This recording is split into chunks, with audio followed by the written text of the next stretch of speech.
Earlier, Dr. Singh was lecturer law during 1996 to 2005 at Government Law College, Bikaner, Rajasthan.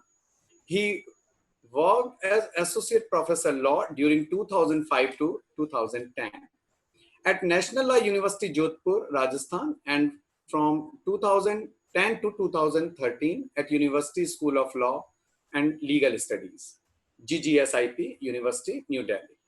Dr. Singh has 3 masters to his credit, 1 in English literature and 2 degrees in law, that is LLM. One of the masters in law is from MDS University, Ajmer, Rajasthan in constitutional law, and the other from European Academy of Legal Theory, Brussels, Belgium in legal theory. He did his PhD from Rajasthan University, Jaipur, Rajasthan. Dr. Singh has sustained academic work to, I beg your pardon, Dr. Singh has substantial academic work to his credit, having attended around 50 national and international conferences and having more than 30 research papers published in Journal of National and International Repute in India and abroad. Dr. Singh has also visited a number of countries in connection with his academic work. 2 very interesting aspects of his academic life have been, the very first is that he had no formal education. The most of his education right since his school days was part-time as a private student. And it is really amazing, sir.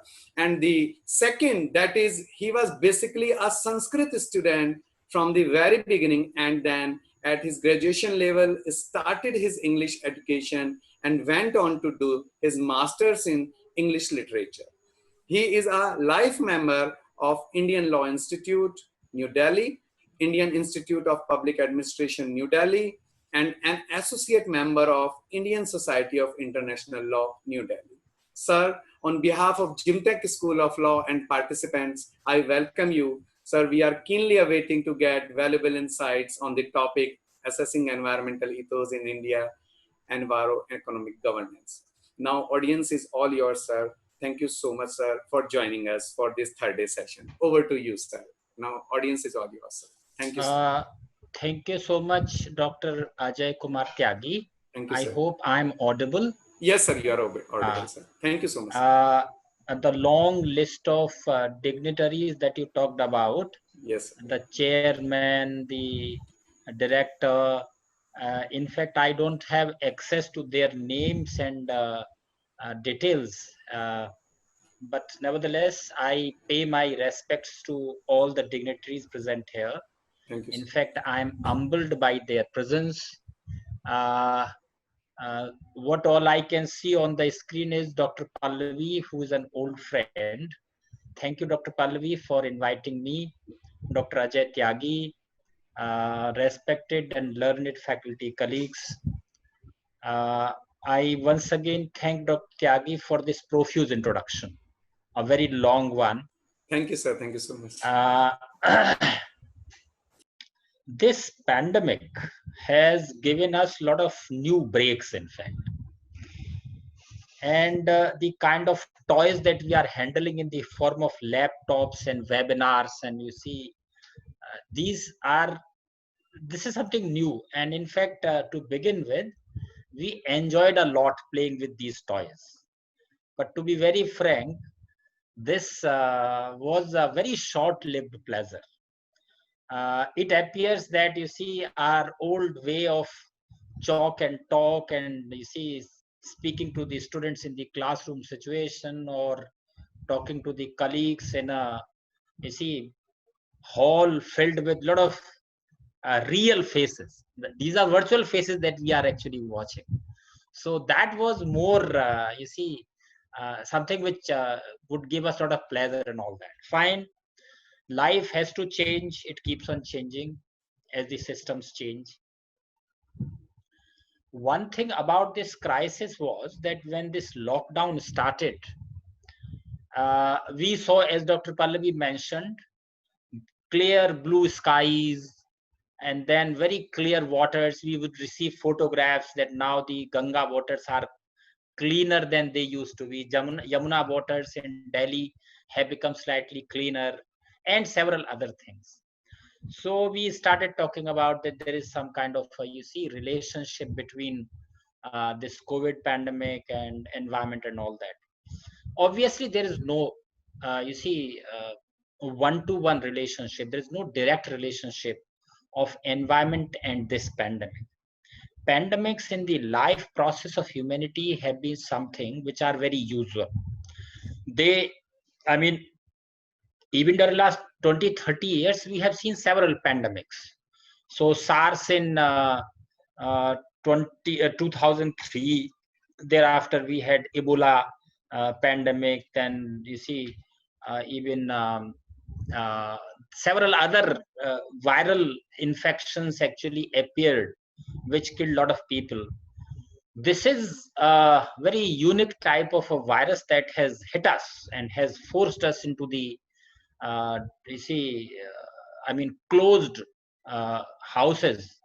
The whole humanity appears to have got closed. Well, one thing that we need to understand is that environment is something that is going to be with us. How do we relate ourselves to the environment is our choice.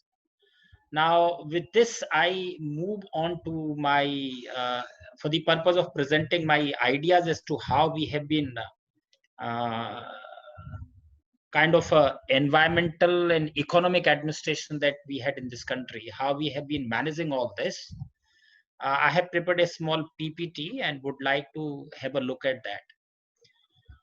As far as relationship of human with the environment is concerned, there are considered to be two mainstream thinking processes. One is called ecocentrism and the other is called anthropocentrism.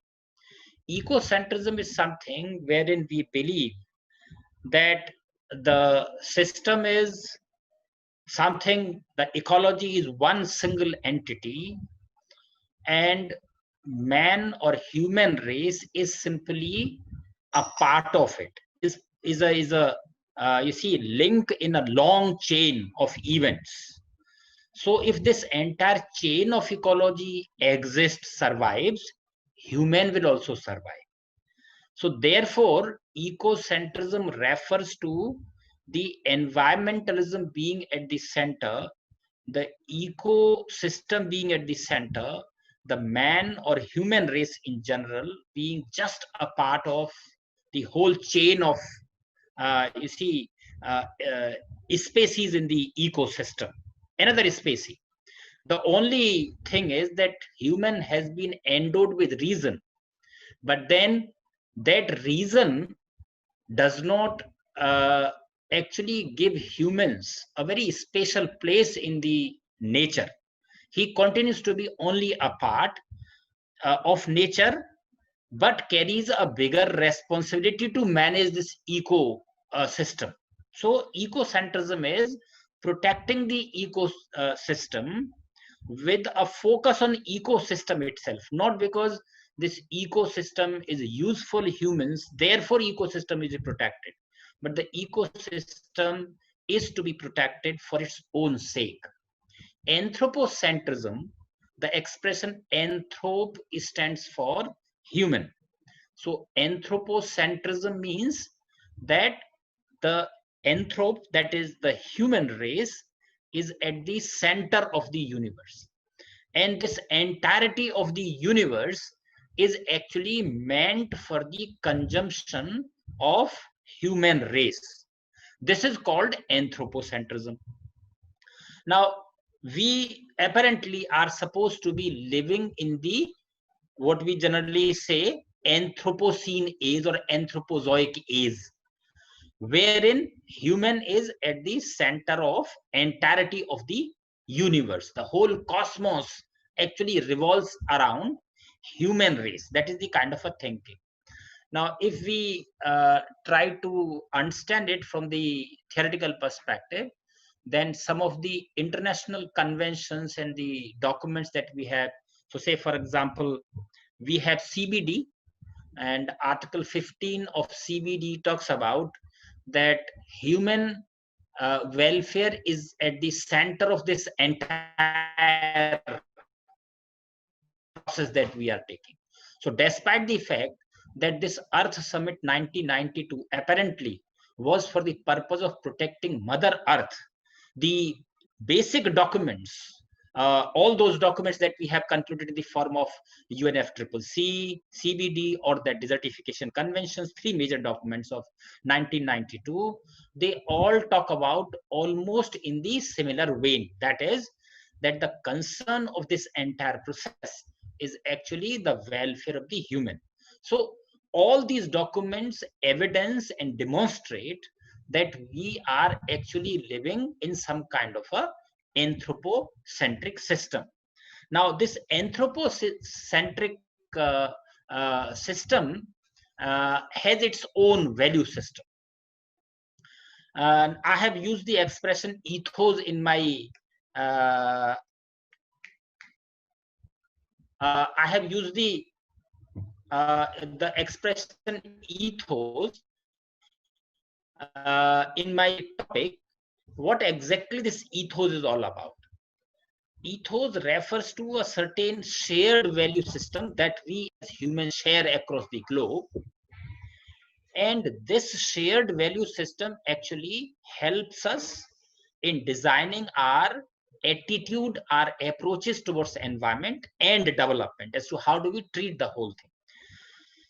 This is something which is something very general, that the ethics and values that we hold as dear to us, or the ethos that we believe in, they deeply affect our thinking and our legal doctrines, and at the same time the institutional mechanism, the governance mechanism that we have, it affects all of them.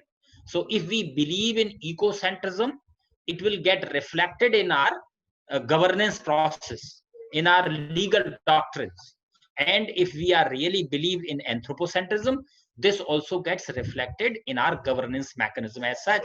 And this is what we have. One or two examples that I gave in terms of CBD, UNFCCC, and Desertification Convention, they all evidence our anthropocentric understanding or approaches towards environment and development. Friends, the other dimension of the ethics and values that we talk about is generally they relate us back to the roots in the past. So as and when we talk about our ethos, we would say, oh, in ancient India, we used to believe in all that.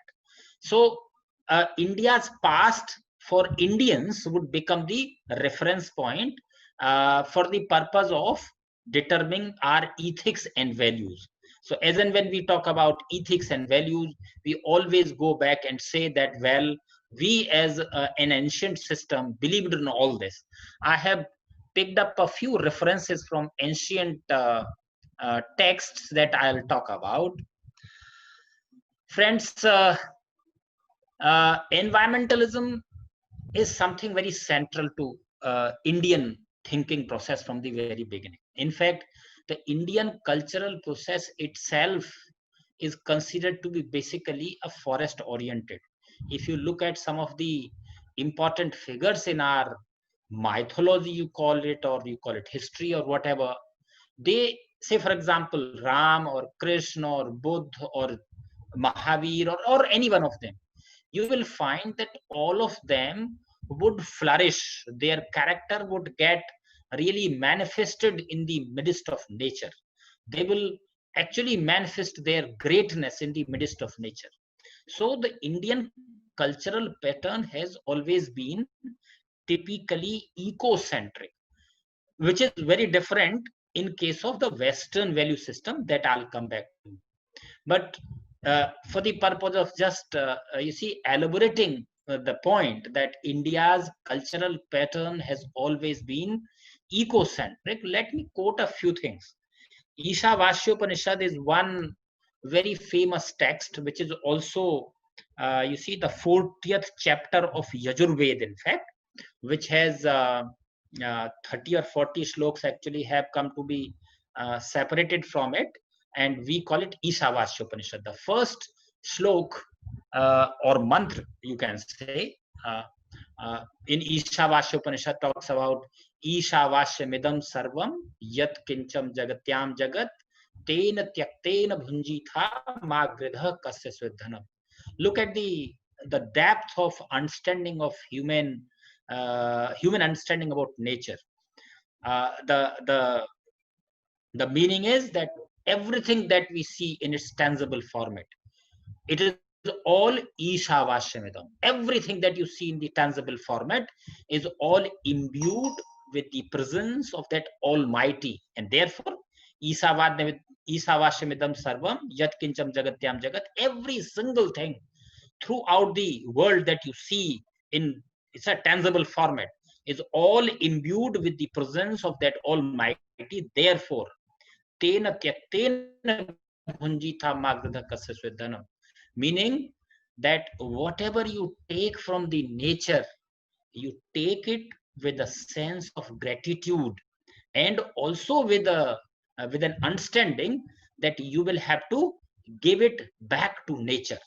That is the kind of you see understanding we have. In fact, general understanding of human life process in Indian context has always been that when a person is born, he is born with a lot of baggage with him. So it is not easy as Western thinking would be an open slate of a thing.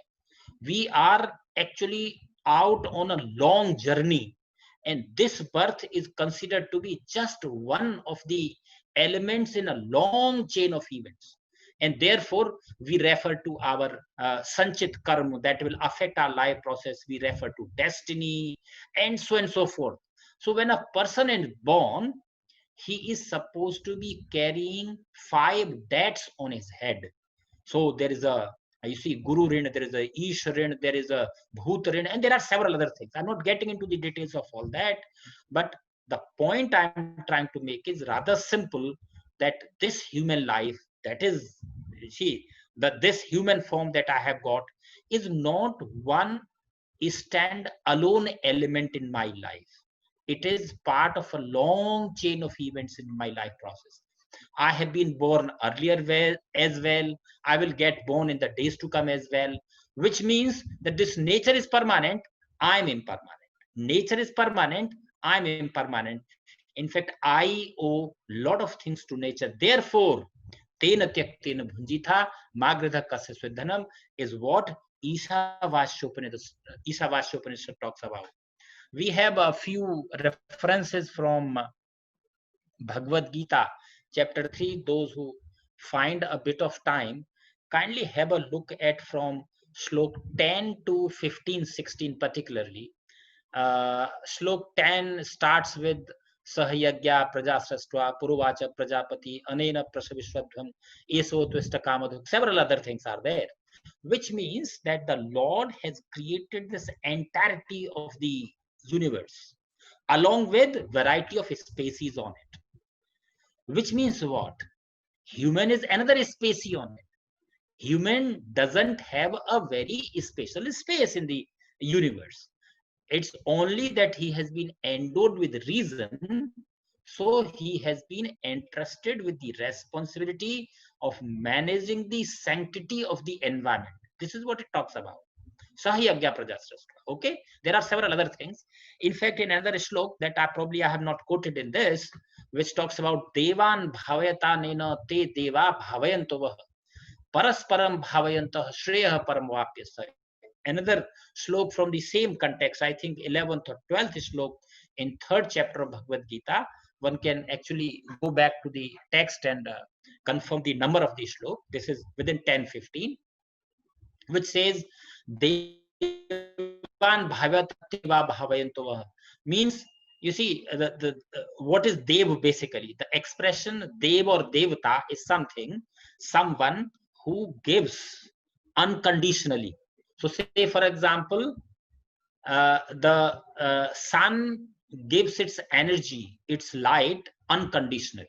You love it or hate it, it will keep on giving you energy. It will keep on giving you light as such. So this is called Surya Dev. Similarly, the flow, the wind that blows, that blows is also, you see, Vayudev or something like that. So Dev is that entity which unconditionally gives to us. So therefore, Matridev, Pitradev, and all those things, because these are the entities who give to the to others, or the whoever we are referring to. So if you talk about Mata or Pita, so with reference to their offspring, they give unconditionally. I mean, so now this Dev, or this somebody who gives unconditionally, and the species on earth, they will have to take care of each other. There has to be a sort of reciprocal relationship between the two, and parasparam bhavayantah shreya param vapyastha, they can really survive and flourish only when they take care of each other. Which means what? We as humans can survive and flourish only if we take care of Mother Earth, the Mother Nature. Only then we can do it. Atharved in Prithvi Sukta actually has a very small point which you see talks about or talks volumes about, you see, our understanding of nature. Mata bhumi putro ham prithivya. The Mother Earth is my mother, and I am its son. So you see, the intention is very clear. The expression is very small, but the intention is so clear that, say for example, a son born to a mother has a right to you see, receive his sustenance from the mother. So mother will always sustain the child, but the child does not have a right to exploit the mother. So when I say that, well, Mata Bhumi Putro Ham Prithivya, I am Mother Earth's son, then it simply means that I do not have a right to exploit the Mother Earth. But this is precisely what we have been doing. We belong to a generation, we belong to a race which believes in, Pandit Vishnu Sharma writes in Hitopadesh, Matrivat Paradareshu Paradravyeshu Lostvat. We don't believe in, you see, amassing wealth, or, you see, hankering for the wealth of others. We treat others' wealth as lost worth, as if it is dirt for us. Now there are a lot of things one can go on quoting all these texts. I have just picked up a few references from here and there. And the point that I want to establish by this entire this series of references that I have given, from Ishavasya Upanishad, from Gita, from Atharved to Hitopadesh and all that, to establish two propositions. One proposition is that Indian has been from the very beginning a very eco-centric civilization. The ecosystem, the Mother Earth, the nature, the environment has always been at the center of our thinking process, our developmental process. This is one. And the second important proposition that I have with reference to this, though we may or may not believe it, but I believe it, and probably when I move on, you will appreciate the point, that things that we talk about, that these are the things of the past, ancient civilizations and all that.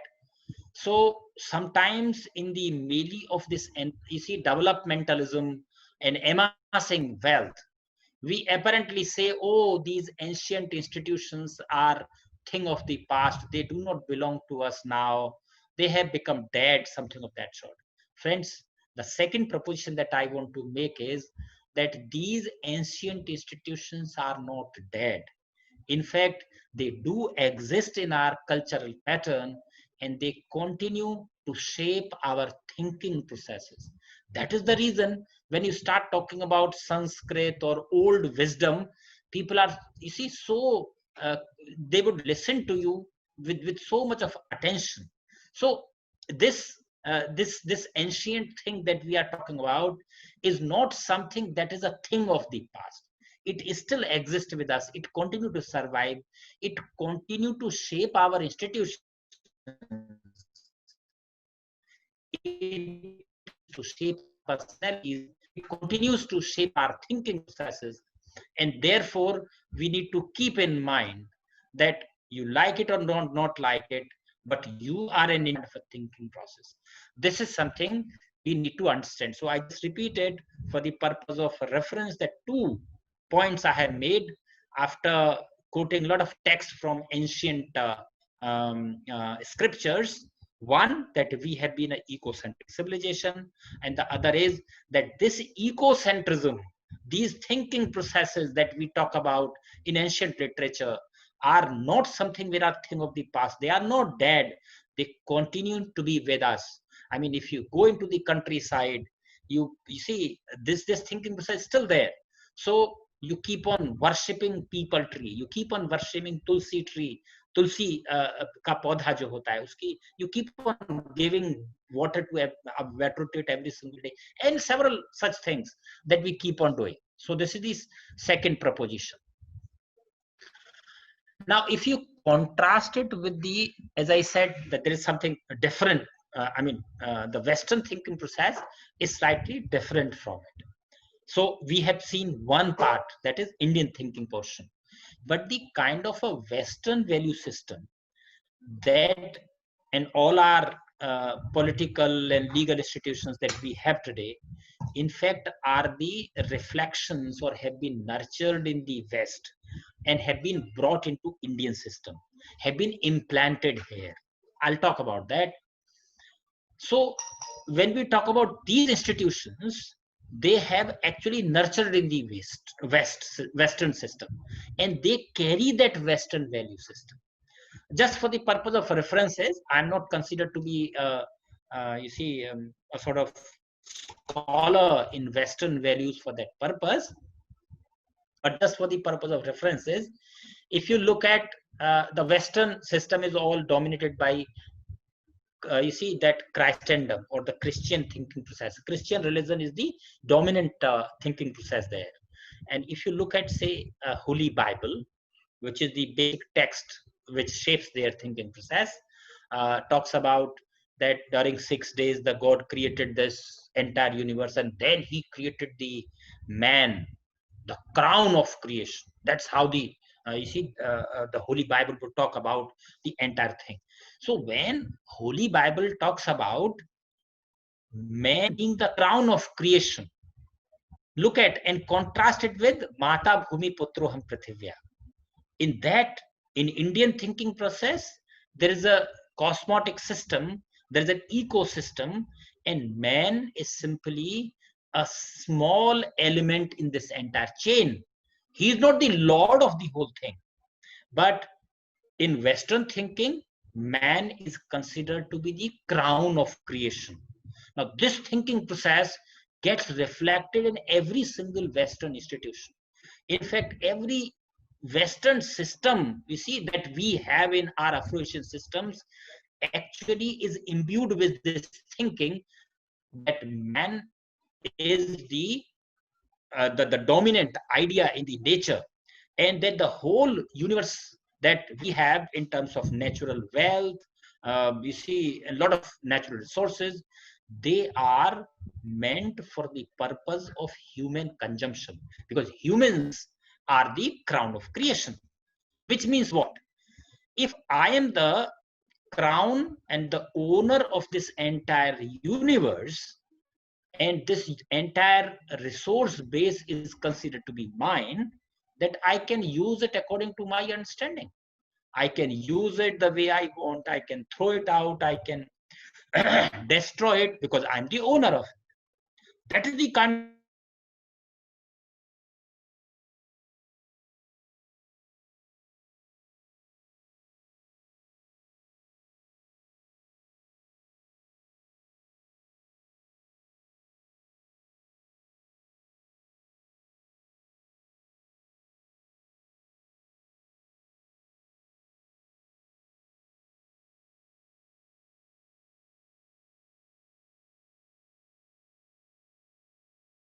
you see seeding the whole new world with apple, so that apples can be, you see, I mean, can be distributed amongst the whole humanity. So the idea is that the human in the Western thinking is the crown of creation and needs to win over nature, needs to dominate the nature, only then he can survive. That is the kind of an understanding you see the Western value system have. We don't have that kind of a system. Now, when we you see Indian legal, when we talk about Indian legal system, well, this is something part of our learning process, that Indian legal system is deeply permeated with the Western values. In fact, the earlier system that we had, in fact, not part of our system, to be very frank. So say, for example, when you start studying the legal history of India, you do not study what happened, you see, 1,000 years back or 5,000 years back. What you start with is 1726, mayor's courts, from where you see the Madras settlement and the mayor's courts and the Surat settlement and the Calcutta settlement and the Bombay settlement and so on and so forth. So you start with Western establishment flourishing and establishing itself in Indian system, and from there it starts the evolution of our own thinking process. Now, this is something that we need to understand, that this the Western legal system that got implanted in India just 300 years back, and today it appears that it is functioning perfectly well. Now, what makes it function? I would claim, or I would propose, I would rather assert that you see the kind of a flexibility, adaptability, resilience, tolerance, the fertility that we have, you see, in the Indian soil, that exactly is the reason why these value systems are working in Indian system perfectly well. In fact, in most of Afro-Asian systems, these values have not been received with so much of success.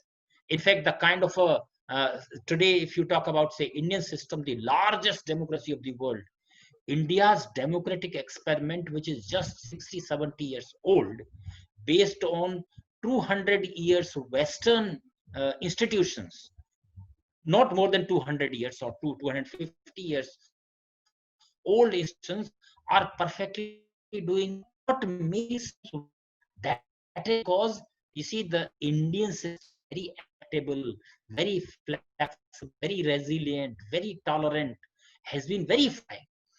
Other systems have not been fertile. Well,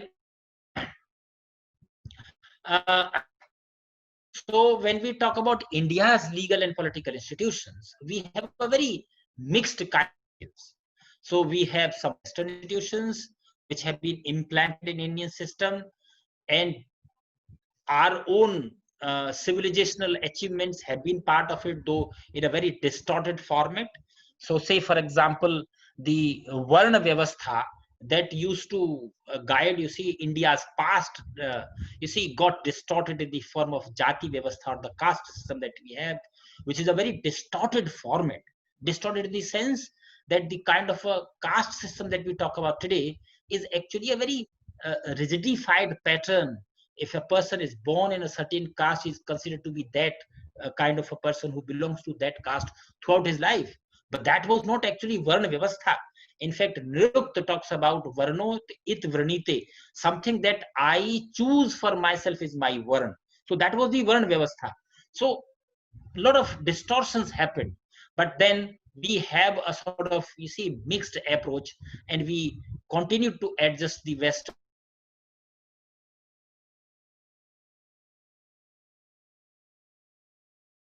with the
kind of a thinking earlier. Prior to you see onset of British system in India, we did not have eminent domain as the pattern of our thinking process. At that point of time, we had what we now call common property resource system, wherein the public or private property was not actually the major pattern of property system. There was a lot of property which was common property for everybody. So there was, say, certain forests were there. Each one of us could go into the forest and pick up the you see the twigs or the fruits fallen from the trees and so on and so forth, and could even take our you see pet animals for grazing in those areas. So it belonged to everybody, and everybody had a right to derive his livelihood out of it. In the tribal areas, even today, we talk about livelihood right.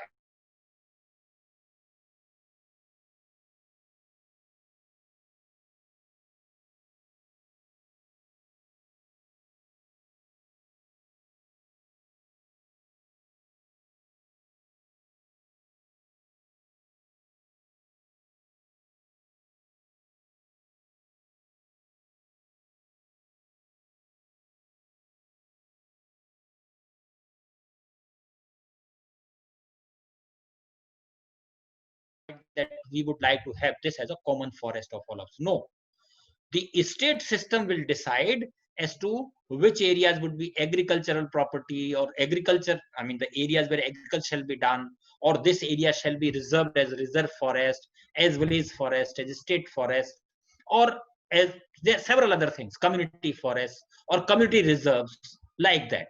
So state decides all these things. This is the second character of executive frame that we have at the moment. Bureaucratic dominance. Who decides these policies? Not me or you. It is the carrier bureaucrats who will take final decisions. In fact, the kind of a system that we have, political governance mechanism, this is a combination. If you look at, say, Indian Constitution, the governance mechanism that we have is actually a combination of a permanent bureaucracy and impermanent political executive, which means that the political executive will keep on changing after every 5 years. And this is combined with the permanent bureaucracy, which is a service kind of a thing, like there's a career bureaucracy. So you get recruited into this. A lot of, issues are there about it. But one thing that is very important for us to note here is, and those who understand Indian Constitution will appreciate this, Indian Constitution is the only constitution across the globe that actually gives constitutional status to the bureaucratic form or bureaucracy as such. Nowhere across the globe you have bureaucracy having a constitutional status. So the combination of permanent executive, put it simply, and impermanent executive, that is political executive, constitutes our governance mechanism. So bureaucratic dominance is there. When a new political executive would come in, the bureaucracy would guide it. That look, this is the way the system has to run. So this provides a sort of continuity to the governance process. In fact, say for example, in US,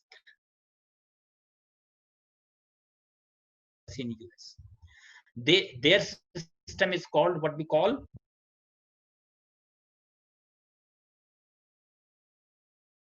when the office, then you will be appointing the whole of the executive. So when the new president comes, he appoints the bureaucracy from top to bottom for next 4 years. There is no permanent bureaucracy over there. So the political bureaucracy or political executive is this is the sort of difference that we have. Now, this entire frame has a tendency of two tendencies can be marked. One is it has a tendency, because bureaucracy is a centralized entity, so it would always favor the centralization process. So everywhere where the bureaucracy is there, either at the center or at the state level or at the district level, the powers would get concentrated at the place where the bureaucracy would exist. So there's a tendency of centralization. And the other character is resource exploitation, how they shall survive. The whole economic development would happen at the cost of the natural resources. And these natural resources, the third important state is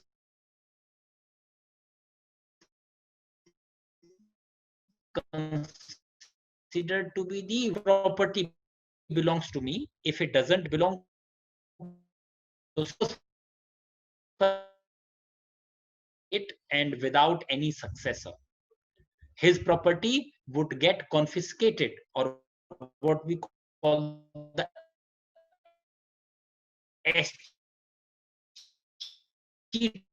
doctrine that we must have studied. Our state is the kind of a executive frame that we have inherited from the system. We have constitutional frame. Now, during 1970s, Professor Bakshi would talk about, in fact, to be very frank, if you environmentalism in that constitution, there were certain references in the directive principles, like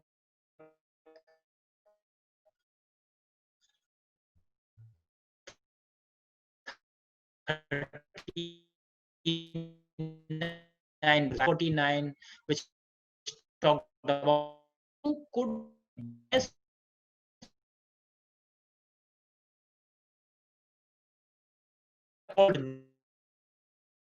expression environmentalism. Nevertheless, with the we see of 42nd constitutional amendment, whereby we included Article 48A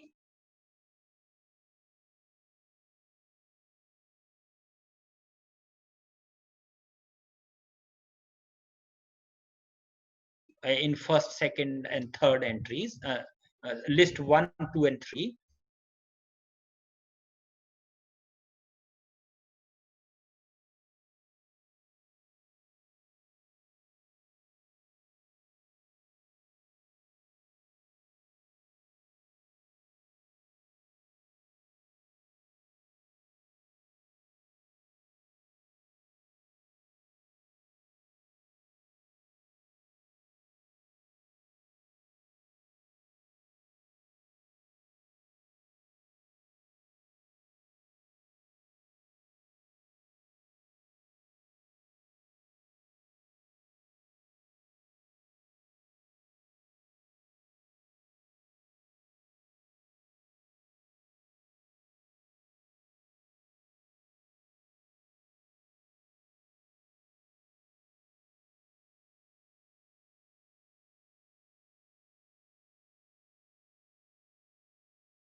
cause is positive equality, meaning thereby a state will have to create conditions to create equality. So that was the kind of Epiro-75 judgment, until that for the purpose of equal protection of laws, classification can be made, and certain classes treated with special care. We called it protective discrimination. You could discriminate amongst people despite equality principle. You could discriminate people for the purpose of protecting them. This came to be known as reservation provisions under the Constitution. Supreme Court, in the Sarkar's case, a bit of Article 14 might recall, Supreme Court would talk about that what Article 14 prohibits is class legislation and not legitimate classification, which means that you could legitimately classify, treat them different, which means unequally. You could treat certain equally. That was the kind of an interpretation of Article 14 we had. But in 1974, a case wherein Justice Krishna Iyer, Justice interpretation to Article 14, saying it to be a guarantee against arbitrariness of state action. Article 14 now equated with non-arbitrariness principle. If you look at Epiro-Pascal, those who have studied Article 14 history might recall, this non-arbitrariness principle becomes the dominant character of Article 14. And when a master plan is prepared and a certain area is demarcated as a green area of that particular city, and then, as usually it happens in India, that the green areas would be declassified for the purpose of, developmental process. You see, developing a VIP colony. For example, it happened in T. Damodar Rao versus state of Andhra Pradesh in 1984, or any other thing. In Delhi as well, in Delhi master plan, a lot of green areas were, declassified to become commercial areas in the days to come. This kind of an action on the part of the state to declassify the lungs of the city, the green areas of the city, into developmental areas, was considered to be the one of Article 14, because this action was arbitrary in character. And Article 14, being a non-arbitrariness principle, would hit at the arbitrariness of governmental action, and therefore this declassification of green area into a developmental zone was be hit by Article 14. This is the way Article 14 was used, and by the environmentalists. And Article 14 also became a new weapon of environmentalism in the country. This is the constitutional frame we are talking about. Article 19 also got entangled in this environmentalism. How it happened? If you look at, say, Article 19G, which gives us the right to trade and profession. And then you have certain restrictions under Article 19 clause 6. Certain restrictions are there, but an inherent restriction that you have under a trade profession is that Supreme Court came to interpret for the purpose of ensuring environmentalism under this constitutional frame was that you may carry on whatever trade or profession you want, but the green, the environment has got to be protected. So your right to trade and profession would be subject to environmentalism. That is what constitutional frame really talked about. Just have a look at that as to how it has happened. 42nd Amendment, I'm talking about constitutional frame, which Professor Bakshi said in the beginning that Indian constitution was environmentally blind. But later on, we introduced small provisions into the constitution, and then a new interpretation of Article 21, 14, and 19. And Article 32 as well, used as a public interest litigation. used for the purpose of protecting the environment. This was entirely, you see, the area of constitutional frame whereby an environmental thinking was infused, was inserted into the Indian constitutional process. So the executive frame is not environmental friendly frame. It is all resource exploitation frame. But constitutional frame slowly became environmental friendly frame. This is how we need to understand three frames as to how we have, you see, involved the environmental thinking in our constitutional process. Then we move on to the third frame, which is a judicial frame. And you will appreciate that during first 30 years of India's constitutional interpretation, the judicial office has not talked about environment at all. We have a 1978 judgment, which is considered to be the first judgment on India's environmental thinking. But that was not actually environment. That Municipal Council of Ratlam versus Vardi case that we generally quote as a first case of environmentalism in India is not actually relating to environment at all. It relates to you see, the cleanliness and the hygienic status of a certain city, and the municipality is supposed to be the agency which is expected to keep the city clean and green. It doesn't talk about environmentalism at all. So, but nevertheless, we call it the first case of environmentalism in India, because ultimately, by managing the cleanliness, actually environment is protected. So therefore, judicial frame is something that actually, you see, after 1980s, it started bringing in environmentalism into the constitutional thinking process. Now, first 30 years, you find a complete indifference of environment in judicial thinking process. But after 1980s, judicial thinking was so thoroughly concentrated on environmental protection, or environmentalism, if you call it that way, that if you look at T.N. Godavarman litigation that started 1996 onwards, Supreme Court created a whole bureaucracy for the purpose of forest protection. So you have, apart from that Forest Act and the Wildlife Protection Act, you have a bureaucracy that has been created by the Supreme Court itself in the form of highly empowered committees, special committees, honorary wildlife wardens, and several other you see offices that were created by the Supreme Court for the purpose of protecting the forests. So Supreme Court started employing its own manpower, its own agencies created by itself for the purpose of ensuring that the executive frame does not encroach on environment and protects the forests. The Godavarman litigation is a litigation in which you have, by now, you have 120 cases reported. Until 2014-15, I kept on counting them. I believe that 114th order in Godavarman litigation by the Supreme Court of India was actually in 2013 itself.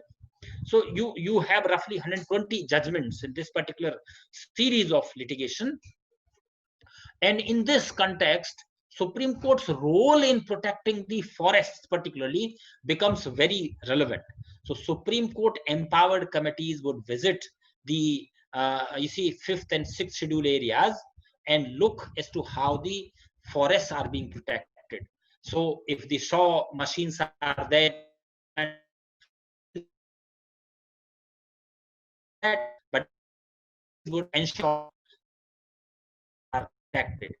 The Supreme Court got into the environmental administration process. In fact, it moved from adjudicatory model to administrative model. It started administering forests. That was the kind of a change that we have in roughly 40 years of India's the judicial frame.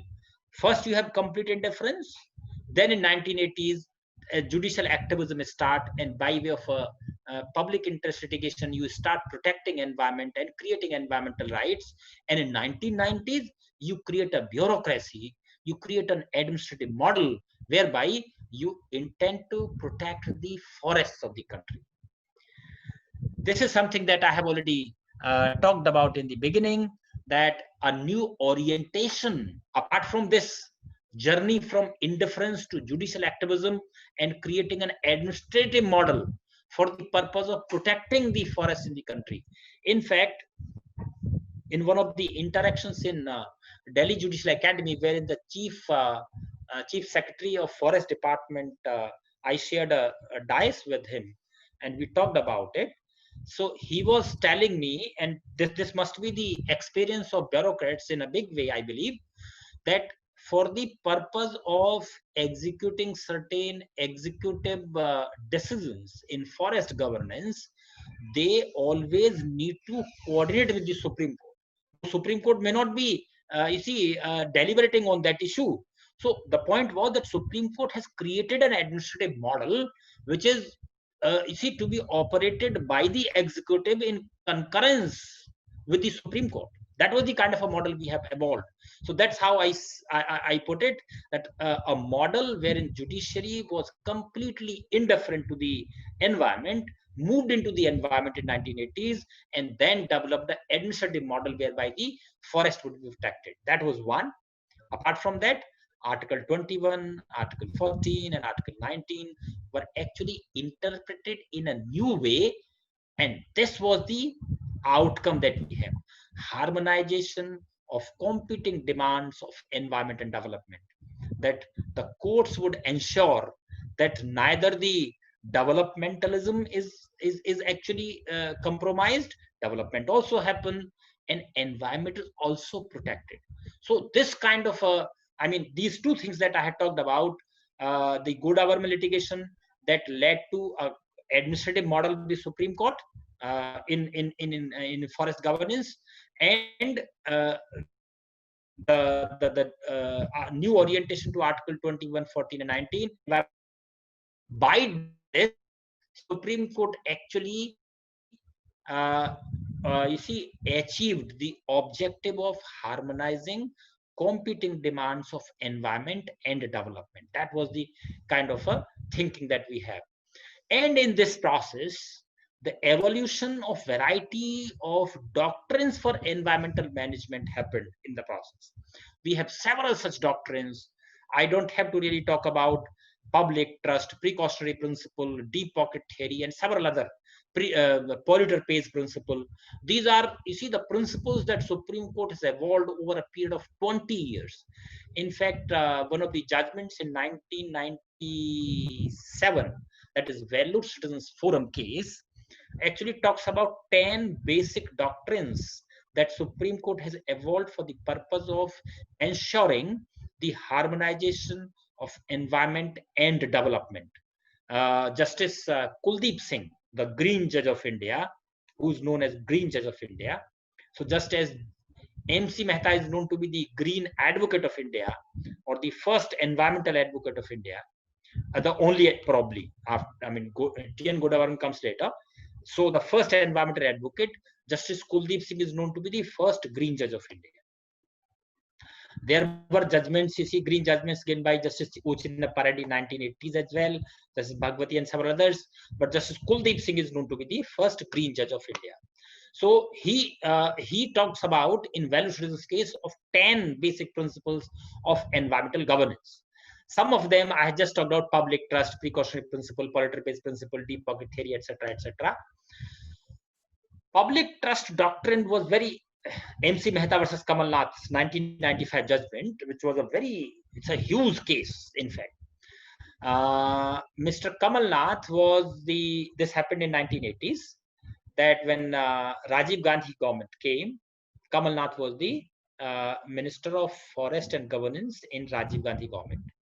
And during his ministership, what happens that one of his, a distant family obviously, but connected to Mr. Kamal Nath, his family actually started developing a motel in the Himachal Pradesh area, where this Vyas river flows.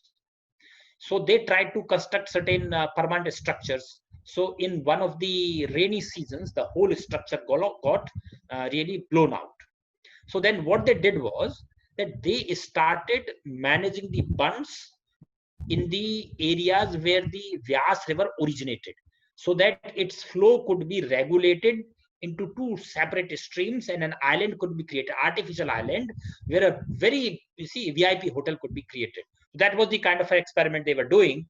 And when this was happening, the matter was reported to the Supreme Court, and then Supreme Court presided over a litigation for over 10 years, whereby it actually tried to restore the ecology in its original position.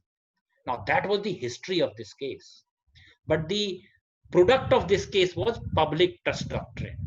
Public trust doctrine basically means that state, we have already read it, eminent domain, where the state is considered to be the overall owner of the resources existing within the jurisdiction of a state system.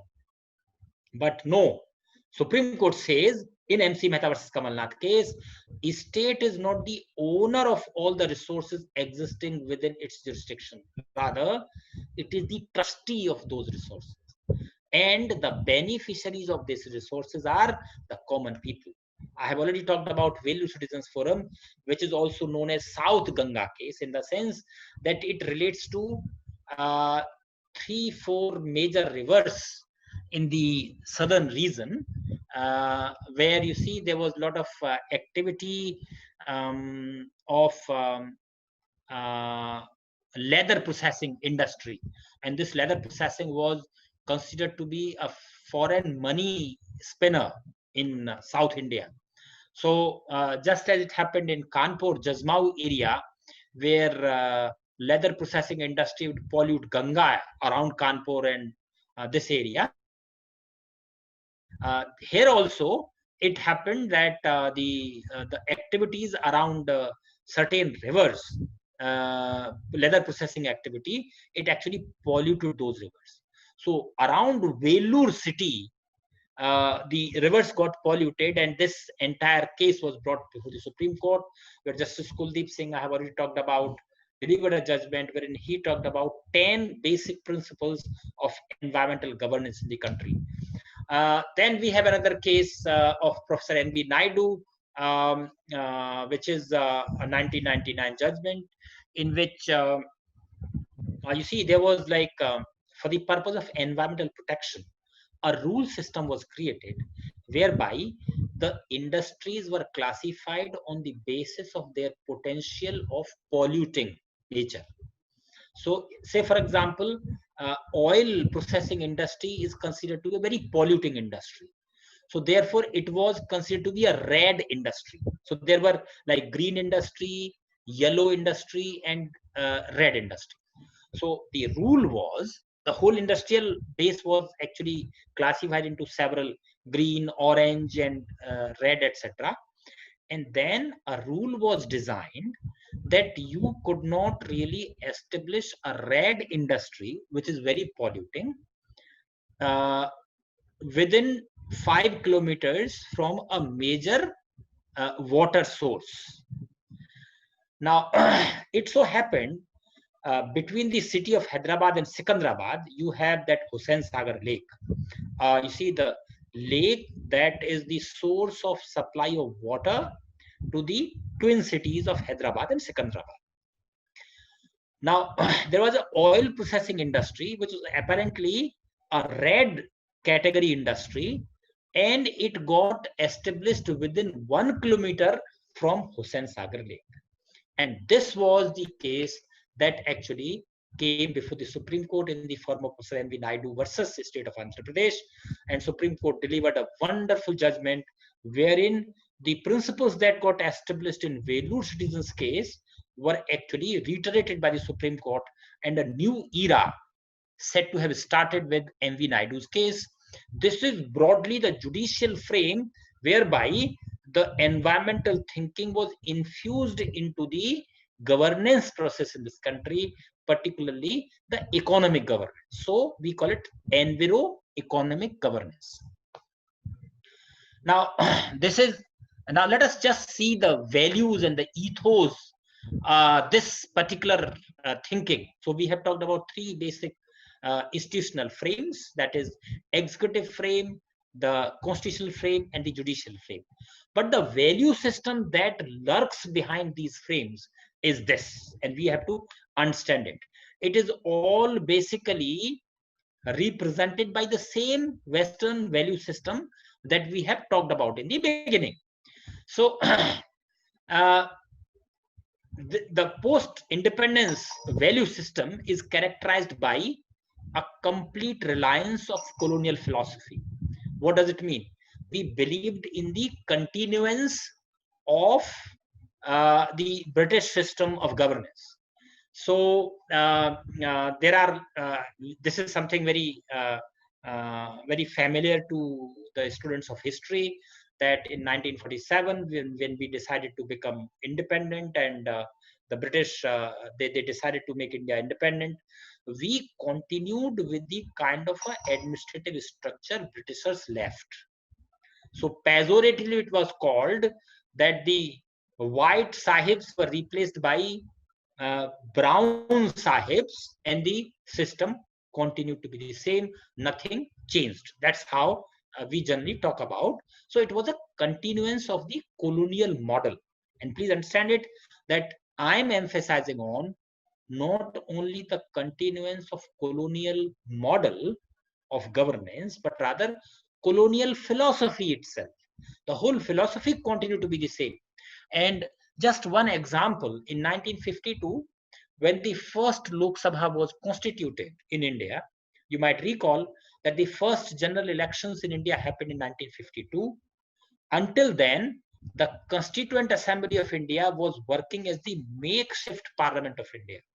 The first parliament after first Lok Sabha elections was constituted in India, democratically elected parliament, in 1952, in which Pandit Nehru made a statement, which is you see the touchstone as to what we believed in terms of environmentalism. And the question was, somebody raised a question, a tribal leader in one of the elected from one of the constituencies from Bihar or somewhere, which was fifth schedule area basically. He asked the question relating to the livelihood of tribals getting lost because of the developmental projects that the Indian government has taken up. What were those developmental projects? These were large dams, big industrial projects.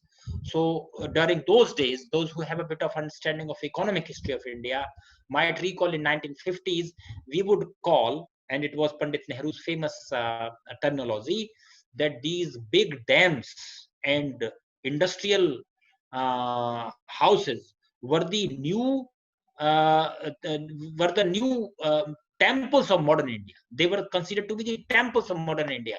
That was the kind of thinking that we had. So when the tribal leader raises the question that when you are building these temples of modern India, which you define in terms of national interest, what happens to the livelihood of the tribal community?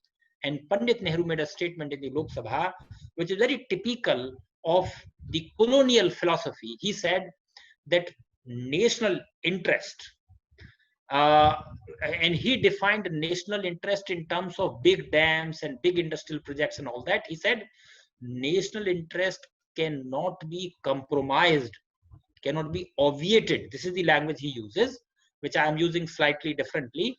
Cannot be compromised simply because it is not so much visible at the local level. So when you constitute a developmental project and the local person get disturbed because of this project, the national interest is getting served. So therefore, simply because a common man is getting disturbed because of developmental project, the developmentalism cannot be compromised. So the point is, nature can be compromised, the person living in the nature, his livelihood can be compromised, but the development cannot be compromised. This was typical colonial philosophy. This was the value system that infused our thinking at that point of time, economic governance during those days. The other point that we need to understand is that when 1960s we have green movement in Europe, and in 1962 itself, in fact, there were cases of extreme water pollution cases, and Union government has appointed Tiwari committee for the purpose of looking into the water pollution issues and how can we really manage it. A Tiwari committee report was actually put on the back burner and was never taken up. And then in 1972, Stockholm Conference happened, in which Mrs. Gandhi's speech is considered to be one of the classics. And thereafter, you see the whole green movement started. Now, what we need to understand is that the kind of environmental thinking that we have in terms of our environmental laws, that started pouring in after 1970s, after Stockholm Conference 1972 came, and the whole process starts now, environmentalism at the international level. Our policy response, India's policy response, is actually more of an outcome of international evolution. It is not actually the manifestation of the felt needs of the community. So we did not make a law because we needed it, because the community needed it. Rather, we made the law because, so say for example, we made Water Act in 1974. We made Water Act because we wanted to demonstrate to the rest like that. So we actually developed the response in response to international evolution on environmentalism, not exactly as a community felt that a particular law needs to come. That was the second value. Look into almost every single environmental law that we have passed in 1970s and 80s, and you can have a disconnect very much visible on the face of the law itself. So say for example, Environment Protection Act. I just give one example. Environment Protection Act 1986, everybody knows, was actually passed because the Bhopal tragedy was such a huge tragedy that we wanted to create a structure of environmental governance. So a new law was brought in for the purpose of coordinating the activities of those agencies and bodies that were created or were existing at that point of time under several environmental laws. So say for example, Central Pollution Control Board, State Pollution Control Board, etc., were created under Water Act and Air Act, and therefore we wanted to coordinate their activities under Environment Protection Act, and therefore we had that Section 3, 3, 4, 5, etc. So Section 3 gave central government special powers, which Professor Leela Krishnan calls the warlike powers for the central government. So that kind of a thing. But if you look at the statement of object and reasons of Environment Protection Act 1986, it starts with this, that long years back, the government of India has, become part of that Stockholm Conference and taken upon itself the responsibility of evolving a green law system. So therefore, this law is being brought in. You read the statement of object and reasons, it has nothing to do, it's a huge disconnect between the law and the existing state of affairs in the community. There is no relationship. So therefore, I claim, I assert, my proposition is, you may talk it as a form of hypothesis, that the policy response in terms of environmentalism in this country have been a response to international evolution on environmentalism rather than the felt needs of Indian community. And friends, man and nature relationship obviously is assumed to be adversarial in nature, because nature has got to be controlled, nature has got to be won over, because unless you can win over the nature, you cannot have the resources for the growth of humanity. Anthropocentrism that I talked in the beginning, this actually provides, this is the value system that I'm talking of, complete control of the state system. I have already talked about in executive frame that it talks about centralism. So complete control of the state system, of the natural resources existing within the jurisdiction of a state system, is what this value system talks of. Resource exploitation, I have already talked about that natural resources have got to be exploited. For what reason? For the upkeep and the growth and the flourishing of human civilization. So this is a new type of anthropocentrism we are talking of. And one of the most distinguishing features of this post-independent system is the community. So if I want to protect, you see, generate my own resources, I will have to, either people from the village will have to provide some car seva or something whereby I can create bunds for the purpose of protecting my village from floods or whatever. But state will finance only those schemes which state is going to propose. All centralized activities shall be financed by the all. That's how you see the post-independence value frame was actually characterized. Friends, dawn of you see the realization. In fact, we started realizing that there's something wrong with this. So, like this environmental history, first independent policy, the first industrial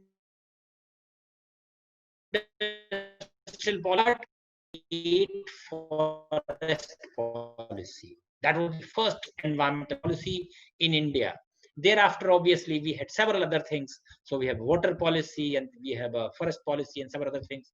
And in 2005, we have the Forest Rights Act, which is the product of a long struggle, which actually constitutes a new break, a new landmark in India's Enviro-Economic thinking process, whereby local communities, local people have been given certain rights over those resources which are controlled by the state, which are controlled by the, so communities living in the forest areas will have a certain type of rights within that area.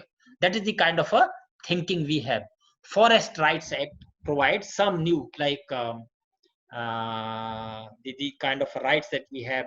I'm just forgetting those names given to it in the local language, but this creates new set of rights in favor of the tribal communities. Biodiversity Act, obviously, this is, you see, a very interesting legislation in terms of creating certain rights or creating certain processes under the local level, but does not provide or does not provision it doesn't provide any kind of a resources, provision of resources for the upkeep of the local initiatives. So say, for example, the local, what we call ABC.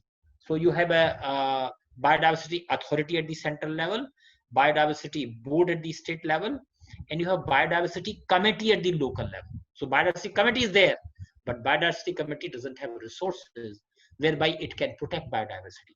So you have, you see, certain responsibility given, but no resources given. Very interesting law for that purpose.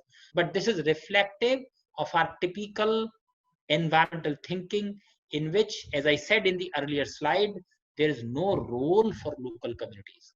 Friends, Land Acquisition Act, which continued until 2013, 1898 Act of Land Acquisition Act, whereby any land could be acquired. And in fact, in the early 1950s, even the compensation given was not supposed to be equivalent to the market value of that land.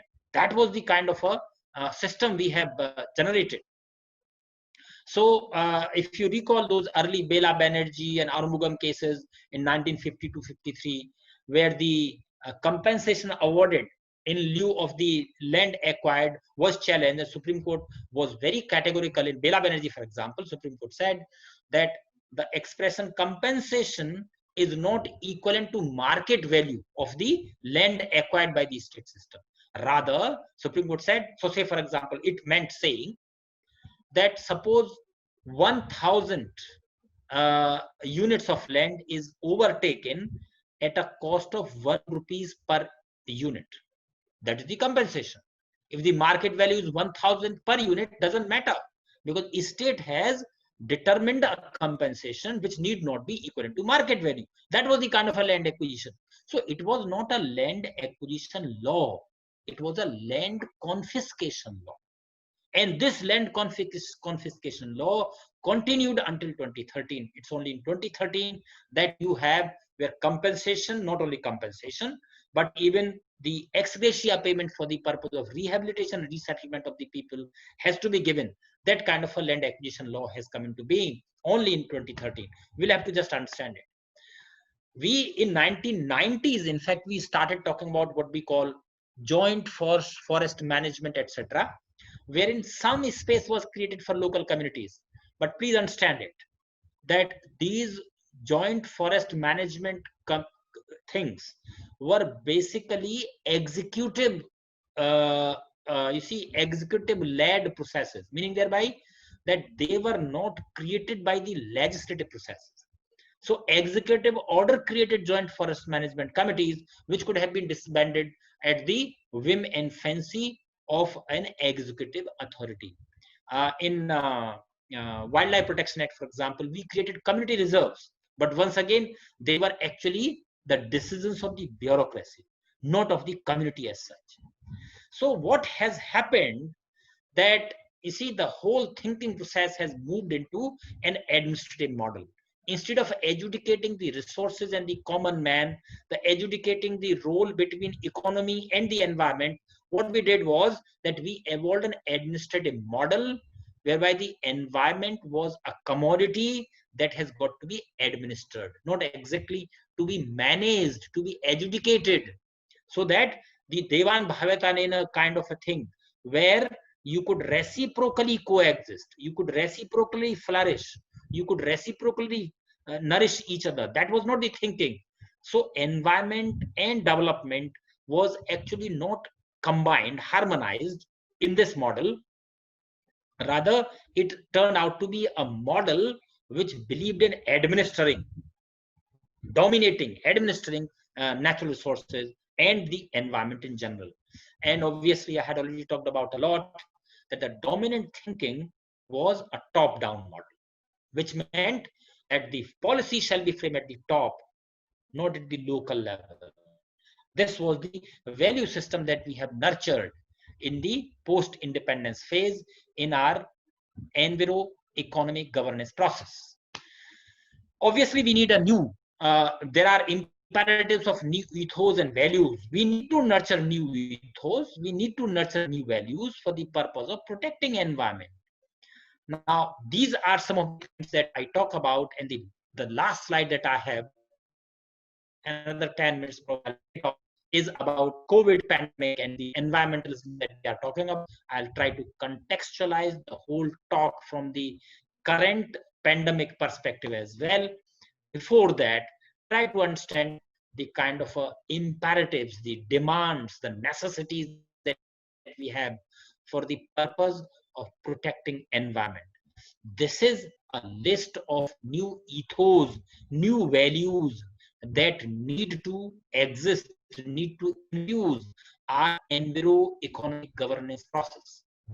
Principle of subsidiarity is to be rather created, because respect for subsidiarity system has not been there.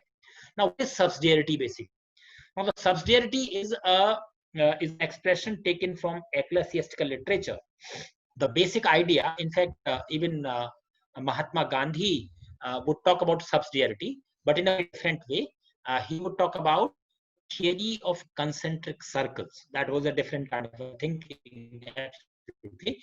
But it actually coincides with subsidiarity process. And you will find a lot of literature on the subject, a lot of references to subsidiarity process in a wonderful author about it. There is no space for local communities. Friends, over and above, if you look at the court system in our country, and I have experimented it when I was working with the Rajasthan government way back in 1990s. I recall in 1997-98, we brought a case in the district court of Bikaner, where I was staying, for the purpose of removing a environmental hazard in the heart of the city, which was known as, there was a very, dirty pond existing in the heart of the city, just close to the district court and the, the district collector's office. It was known as Sur Sagar. Sur Sagar was the name of that small pond, which was stinkingly bad, and whole lot of dirt was gathered over there. When we went to the court that this environmental hazard should be removed from the city, the court said, well, this is something High Court will handle. We have nothing to do with it because it's a matter of constitutional nature. The local courts cannot look into it. That is the kind of a local court thinking process we have. You simply have no space for the local courts to intervene when environmental problems occur at the local level. You will have to go to the High Court or the Supreme Court. Actually, it doesn't help. Even when we have created green tribunals, you have just 4 or 5 tribunals across the country. They are not local courts. So suppose you have a problem in a far from area, 1,000 kilometers from Delhi, and a local population suffering out of it. How shall that matter be agitated before the green tribunal bench that exists in Delhi? And we have no answers. So we continue to really have that. So the new ethos, new value that I advocate, that I think should be created is that the local courts should be sensitized about environmental thinking, and the environmental interventions should happen at the local level by the local courts. In fact, there's already a space in our local laws. For example, the judgment that we had in 1978, that Municipal Council of Ratlam versus Vardichan was a very famous judgment. Each one of us probably have studied that judgment, which talked about the duty of the municipality. Now, it actually was, judgment was given under section 133 of CRPC, which actually provides that the local magistrate, executive magistrate, has the duty to remove all kinds of local environmental hazards. Nuisance has got to be removed. So environmental pollution is a nuisance. It has to be, it is the duty of the local community, the local area magistrate, the executive magistrate to remove that thing. But that doesn't happen. How many Vardichan cases we have received later? In fact, even in CPC, we have, 1992, some section is there, I think 1992, where local, in terms of local action with the permission of the court, a case can be brought in for public nuisance. That is, I think, 90 or 91 section. One can go back to CPC. So, I mean, there are spaces within the law, but the problem is that the local courts are not sensitized enough for the purpose of handling or intervening in environmental matters. So this is another task and a value system that we need to create. And friends, overall, we need to create, we need to really fill in the democratic deficit in our developmental thinking. In fact, the developmental thinking process continues to be bureaucratic in character. Developmental thinking continues to be colonial character, and the development will happen only when center will decide it, only when the state will decide it. Do we think in terms of developmental process happening at the instance of the local communities? That never happens. In fact, if we are talking in terms of democracy in any way, then this developmental process should be people-centric, the local community-centric. That doesn't happen. So if this 20 lakh crore package has to be given, that has to be decided by the central government, by the state government. The whole paraphernalia of administrative processes is such that the democracy doesn't matter. The center will decide, the state will decide. So this huge democratic deficit that we have, this is also something where we need to create dents, we need to create spaces where local communities' interest can be taken care of. In fact, we have already started doing it. So we have, you see, Right to Information Act, for example. So if there is a certain problem at the local level and some decision is being taken, you can go to the, I see, the concerned public office, government office, and say why this particular thing is being done. So earlier you could not do that, but now RTI makes it possible that a common man can walk into a governmental office and can actually demand the reason for taking a particular type of a decision process. So this is something, though this is being misused in a big way, but nevertheless, RTI does provide a space where some, some kind of a democratic space has been created. So that has been done under RTI. And friends, this is my last slide where I actually try to contextualize the whole discussion in view of the current pandemic. Friends, if you look at the whole discussion that I had, roughly 2 hours, I mean, roughly 2 hours I had spoken. In fact, this COVID pandemic has made us realize that science and technology has its limitations. A small virus, which is known to be a very weak virus, it is not as big or as powerful as the other virus we had seen. It's a very weak virus, but it mutates, and you don't know as to how does it really react in a given situation. So in March, we were thinking in terms of that when this heat would, emerge in April and May, this virus would disappear. It has not. Then we started talking about that when the rain starts, then the humidity will kill it. It is not happening either. So this is still mutating in cold regions, in hot regions, in humid regions, everywhere. And it is reacting to all kinds of treatment in a different way. So you're not able to really find out as to what kind of a drug we administer for the purpose of controlling it. So it has made us realize that science and technology has its own limitations. So a very small virus, a very small thread of Mother Nature has actually pushed us into the doors of our houses, in fact. It actually underlines the importance of taking care of the environment. Please understand it that these pandemics do happen because the nature doesn't like our ways of living. So this is one point that we need to understand, though the science will have to understand as to why the nature is behaving the way it is doing now. So you see the little more frequency of natural disasters. So nowadays, earlier, you see the very huge type of जो तूफान वगैरह जो आते हैं, that would happen, you see, over a decade. Okay, 100-200 kilometer speed ka tufan came 10 years, 20 years back. But this is something that happens almost every single day. This time the Amphan came when monsoon has already set in India's, on Indian borders. The monsoon has started, and we also have Amphan and other. There was another another cyclone. In fact, we had in Bombay region, Bombay and Alipur region. Now this is something which science doesn't explain as to why it is happening. This earlier would not happen, in fact. So probably because the nature is not happy the way we are living, the way we are evolving, the way we are exploiting the nature. We'll have to understand the mood of nature as well. You see, this highlights the need for strengthening our local governance mechanisms. We have already talked about it.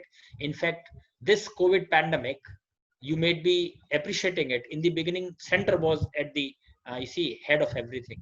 And then we started talking about, states will have to take the charge because it is happening at the local level. So you see the quarantine centers have to be created and all that. So we started emphasizing on local things. In fact, only local communities can actually, take care of all these things, could have taken care of it in a better way. In fact, a very good experiment was done in the state of Odisha, where the Pradhan or the Panch at the state, the panchayat level was authorized to take magisterial decisions for the purpose of quarantining people. And the chief minister makes a statement some days back, 3-4 weeks back. It was a hugely successful experiment. They have been able to really manage the pandemic at the local level because they relied on the local skills. So we need to understand that this is strengthening our local governance mechanisms is an important category for our Enviro-Economic governance. And it also teaches us the values of human rights and welfare. After all, the state is a welfare state, and if it doesn't take care of the common man on the street, then why it is there at all? It crucially establishes the fact that the ultimate cure lies in experimenting with the local models. Friends, there are a lot of issues that I can keep on talking about, but obviously there are limitations of time and everything. So I will stop here, emphasizing on the last point that we need to start working, that local models have got to be created, local institutions have got to be relied on, local communities have got to be, strengthened and authorized to do a lot of things. Only then probably we shall be able to manage environment and our economic governance in a balanced way. I'll stop here, and obviously if there are questions, I shall try to answer them as well. Thank you so much. Once again, I would like to put on record my sincere thanks and gratitude for the management of Jemtec, the director of the Jemtec, Dr. Pallavi Gupta, and other learned colleagues for inviting me and sharing my ideas. It's over 2 hours that I have been speaking, so therefore I'll stop here. I believe that you haven't got bored during this roughly 2 hours time. Thank you so much once again. Thank you, Dr. Tyagi. Thank you, sir. Thank you so much, sir. And thank you so much, sir, for the insightful delivery. And I'm sure that every participant of this FDP have benefited greatly by your address, sir. And with your permission, sir, now I would request Dr. Vijeta Verma ma'am to start the question and answer session, please. Vijeta ma'am, are you there? Please proceed. Yes, sir. Thank you, sir. Yes, sir. Yeah, ma'am, please. Thank you so much, sir, for this experience we have today. You the environment law, and thank you so much for your words of wisdom. Sir, first I would like to take one question, that is, so what would be your take on the new regulations that have been passed for the scrutiny of the tenders for mining and deforestation as per EIA, that is Environmental Impact Assessments? What would be your take? So environment impact assessment is a process that was initiated way back in 1992 for the purpose of starting any kind of a manufacturing or other industrial activity. You were expected to do some kind of a impact assessment as to how your environment, the developmental activity is going to affect the environment, right? Now, this particular thing that was started under the pressure of a lot of NGOs and environmental thinking people, and the Supreme Court was also really, hammering on the head of the government that you must start something. This EIA process has been diluted over a period of time. So say, for example, in 2005, when this special economic zone, some ESZ activity, some kind of a legislation was there. In this, the commissioner of the special economic zone was authorized to act as the pollution control authority within that economic zone, which was a contradiction in terms, because he was supposed to really ensure the economic development.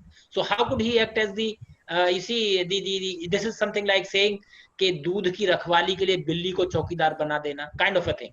Now, this new regulation that you are talking of in terms of, new mining activity, this has been done for the purpose of actually introducing private mining, because the captive mining that we had since 1980s onwards and 1990s particularly has actually made us, have landed us in a very contradictory situation, wherein we are known to be having the largest coal reserves, but nevertheless we are importing coal from Australia. Very interesting. We have largest coal reserves, but we are not able to utilize them. For the purpose of ensuring that we are able to utilize our resources, of coal and other mining resources, the private, for the purpose of ensuring private enterprise into this, and obviously for the purpose of giving fillip to economic activity whereby more employment is generated, we have brought in these regulations. My take on the subject is that this further dilutes environment, see that EIA process, that is environment impact assessment process, because you see the who actually initiates the environment impact assessment?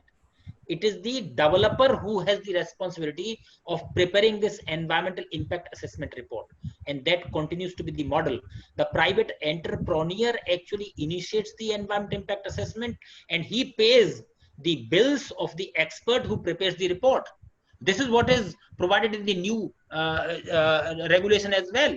So my take is that we have further diluted the EIA process, which is going to damage the environment more.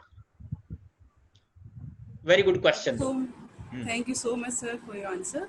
Now, I would like to take second question. Sir, the question is: when state is withering away from their responsibility, how far constitutional provisions will be considered in the right direction when allegations on interference of power of judiciary is there? What's your comment, sir, on this question? It's a very big question, very good one as well, though framed in a slightly different way. You see, the judiciary, I started with this, in fact, if you recall, that executive is the dominant face of the state system. Judiciary and legislature is not that dominant face of the state system. Executive is.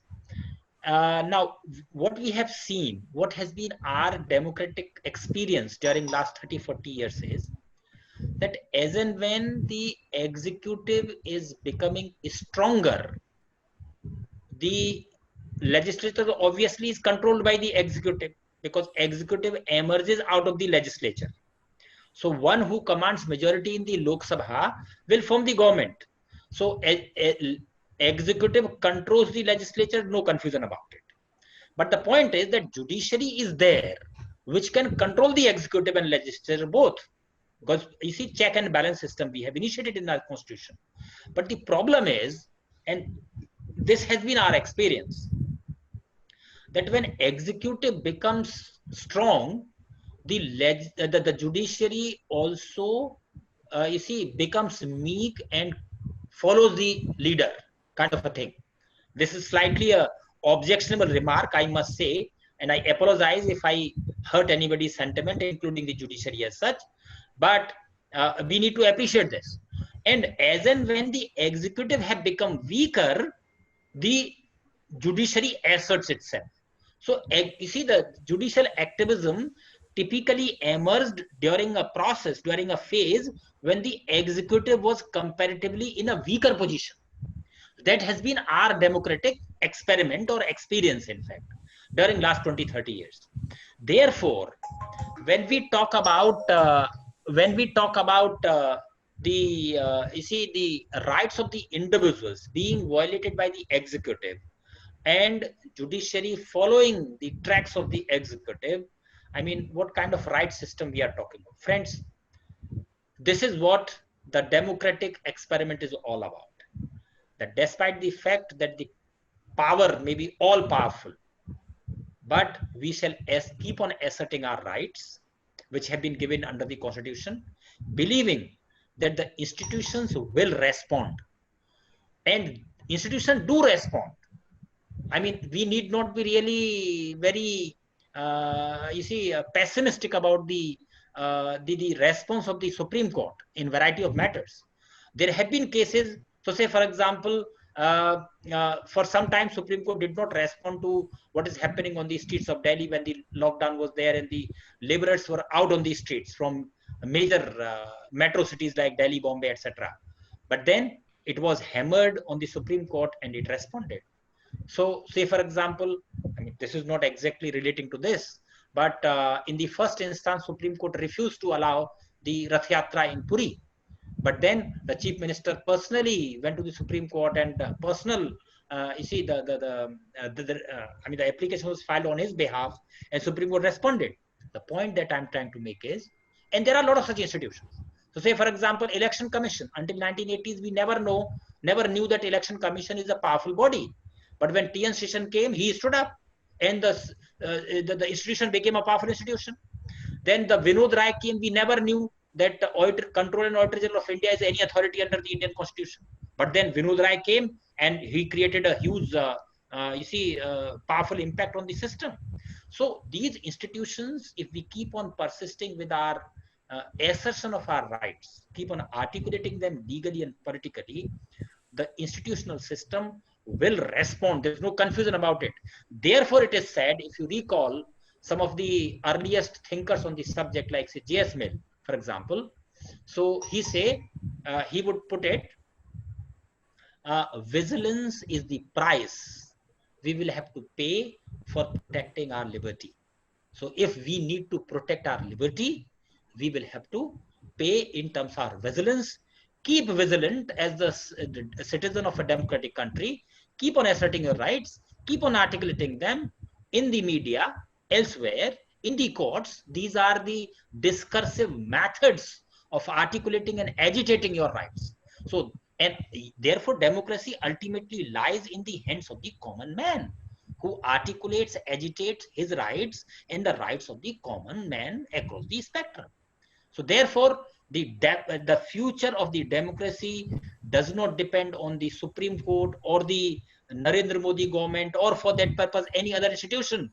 It depends on the strength of the common man of this country, who keeps on articulating his or her rights consistently in the institutions given to us. That would be my answer, though it is obviously not a very satisfactory answer, but that's the only way one can articulate this answer.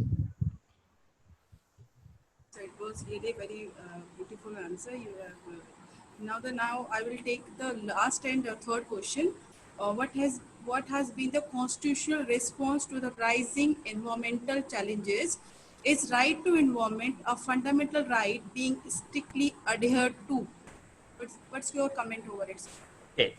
So, constitutional response in terms of emerging environmental crisis, I had talked about under constitutional frame, because I talked about the whole institutional frame of Enviro-Economic governance in three different frames: the executive, the constitutional, and the judicial frames. So in judicial frame, I had talked about it, that judiciary responded from an indifferent attitude towards environment towards a very activist role in 1980s and 1990s, and articulated the rights of pollution-free environment. There is no confusion that today, theoretically speaking, we have the right of pollution-free environment. No confusion about it, right? But then this right getting violated is also a part of the life process. So at one point of time, Supreme Court was very emphatic about these rights, but then they started, you see, when these rights were agitated more, PIL became a rampant thing in the Supreme Court. Supreme Court started curtailing PIL process. So now the environmental rights gets violated. There's no confusion about it.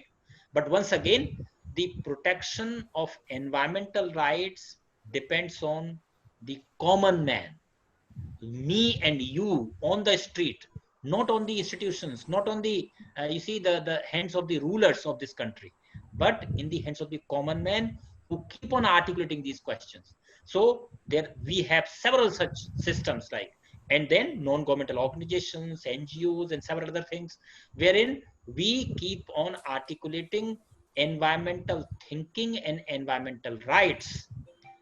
At the moment, there is no denying of the fact that environmental rights, despite the fact that they are constitutionally recognized, are getting violated. But nevertheless, we need to keep on asserting, articulating, reasserting our rights, and hopefully the system will respond to it. That is my thinking. Thank you so much, sir. Thank you so much, sir. Thank you once again. Patiently answering all the questions. And now I would invite and request our principal, Professor Dr. Pallavi Gupta, ma'am, to say a few words about today's session. Ma'am, over to you, ma'am. Pallavi, ma'am. Thank you very much, sir. Professor A.P. Singh, my elder brother, always for beautifully narrating all the concepts related to environment. You have taken ancient thinking by saying that environment is the center of civilization, and then you have taken the Western values, how the Indian system has incorporated the Western values, and you have taken the institutional approach under the executive, constitution, and judiciary, how the provisions related to directly interpreted under the constitution and the role of the judiciary. And you have taken the how Indian legislature is too late to take up some efforts, not properly. If they could have taken early, so we can see the environment in good manner. And lastly, you have emphasis give emphasis on the role of local court. And the role of municipality. It is the role of the municipality to make the clean city. If we make the clean city, it may help to make the environment pollution free, and to create the space for the interest of the local community, and to solve the local problem by local solution. Not we have not to go in a larger stage or the big higher authority we involve. If there is problem is local, then the problem should be solved locally. And lastly, you said that we have to change our attitude towards environment. We have to understand the nature, and we have to run with that. So here I would like to say, everybody is saying about the right, and whatever the duty, we also have the duty towards environment. We cannot always ask from the government or from the state, from the judiciary to protect our right. We have duty towards the nature, to protect the nature. So with this, I would like to quote one thing. ये पर्यावरण हमें प्रकृति का जो कर्ज है वो तो चुका दो यारो, जीते जी 2 पेड़ तो लगा दो यारो. With this, I would like to say that I will not take much time, and giving back floor over to Dr. Tyagi. Over to Dr. Tyagi. And once again, I thank you very much, sir, to giving the time and speaking on such a very important topic for the day. Thank you very much, sir. Thank you so much. Thank you so much. Thank you so much, ma'am. Thank you so much, sir. And with this, we have come to the end of this very fruitful session. And sir, you have very beautifully touched upon various important issues related to environmental ethos in India. And you very rightly mentioned that species have to take care of each other to survive and flourish. And we will survive only if we take care of Mother Nature and Mother Earth. And we are grateful to you, sir. And now I would like to take the privilege to propose a vote of thanks. Good afternoon to esteemed guest speaker, respected Professor Dr. Amar Singh, Dean, University School of Law, Legal Studies, Guru Govind Singh Indraprastha University, Delhi. Honorable Chairman, Dr. Amit Gupta, respected Director Campus, Dr. R.K. Raghuvanshi, Principal, Jemtec School of Law, Professor Dr. Pallavi Gupta, all respected HODs of GIMS Group, most valued participants, my dear colleagues. I, Dr. Ajay Kumar Tyagi, on behalf of Jemtec School of Law, extend my heartfelt thanks to our esteemed guest speaker, respected Professor Dr. Amar Singh, for sparing his valuable time and enhancing the knowledge of all the participants. My special thanks to Honorable Chairman, GIMS Group, Dr. Amit Gupta, respected Campus Director, Professor Dr. R.K. Raghuvanshi, Principal Professor Dr. Pallavi Gupta, and respected HODs of various departments for their guidance and motivation. I'm also thankful to dear participants for sparing their valuable time and patience listening. I'm also thankful to organizing committee, technical team, and other staff colleagues for their contribution and their continuous support. I look forward for the same in upcoming sessions. Tomorrow we will meet again at 1:40 p.m. For 4-day session. Till then, I wish you all good health and safe stay. But before that, before we end this meeting, this session, I would like to announce something here regarding the feedback form.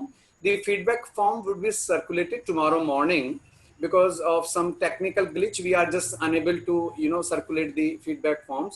So I beg your pardon for this. And tomorrow morning, we would be sharing the feedback form with all the participants. Thank you so much. And sir, thank you so much once again for your valuable insights and for your valuable time. Sir. Thank you so much, sir. I can sign off? Yeah, sir. Thank you so much. Thank you so much once again. Thank you so much, dear participants. Thank you so much, ma'am. Thank you. Thank you so much, technical team. Everyone, thank you.